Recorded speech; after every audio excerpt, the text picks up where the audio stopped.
La Commission nationale des droits de l'homme a observé les élections à côté des observateurs nationaux et internationaux. Notre constat à nous tous, c'est que ça s'est bien déroulé. Jusqu'au scrutin, jusqu'au dépouillement, il n'y a pas eu de problème. Et nous avons interrogé des représentants de candidats qui n'ont pas manifesté une quelconque remarque. Ceci, bien entendu, ne veut pas dire grand-chose parce que les observations ne couvrent pas tout le territoire. Donc ce qui aurait pu faire changer la donne, c'est si les candidats qui sont détenteurs des procès-verbaux avaient remarqué des irrégularités, avaient documenté ces irrégularités et avaient fait, sur la base de ces irrégularités, des recours légaux devant le Conseil constitutionnel, ce qui n'a pas eu lieu.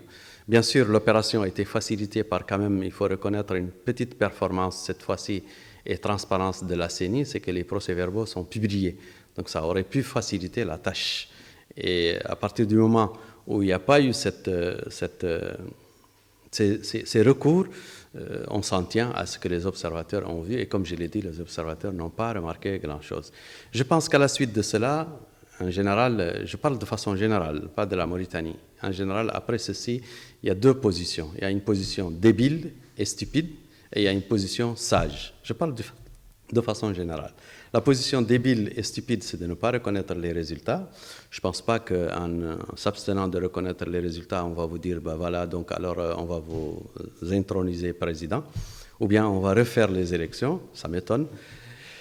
Et la position la plus sage, c'est de capitaliser ce qu'on a obtenu, les résultats qu'on a obtenus, faire sur la base de ces résultats un parti politique, rassembler les idées et les personnes qui se sont mobilisées autour de ce projet et essayer de se positionner pour l'avenir, faire avancer un petit peu les choses. Je pense que c'est ça la position, et l'une prive de l'autre. Je pense que la position de non-reconnaissance va priver de la possibilité de contribuer de façon générale. Ce qui est regrettable, c'est qu'il y a eu quand même des manifestations. Il faut reconnaître que c'est des manifestations qui ont eu lieu quand même à un lieu un peu tard, ça peut expliquer sans justifier que les autorités chargées de la sécurité étaient débordées. Malheureusement, il y a eu des morts. J'espère qu'il y aura une enquête indépendante parce qu'il n'y a aucune raison qu'il y ait des morts dans le cadre des arrestations. C'est quelque chose qui est inacceptable. Je pense aussi et j'estime qu'il doit y avoir une certaine sagesse qui permet aux gens de l'opposition qui n'ont pas dénoncé les résultats. Et comme vous le savez, d'habitude, soit on reconnaît un système avec ses mécanismes et on y participe, soit on ne le reconnaît pas et on boycotte. Mais la position et la posture de dire je ne le reconnais pas parce que je n'ai pas réussi n'est pas tellement crédible. Donc j'estime et je souhaite que les uns et les autres se mettent dans des positions où ils prennent acte de ce qui s'est passé, qu'ils prennent acte de ce qu'ils ont obtenu et qu'ils capitalisent autour de ce qu'ils ont obtenu pour contribuer à faire avancer les choses dans le pays.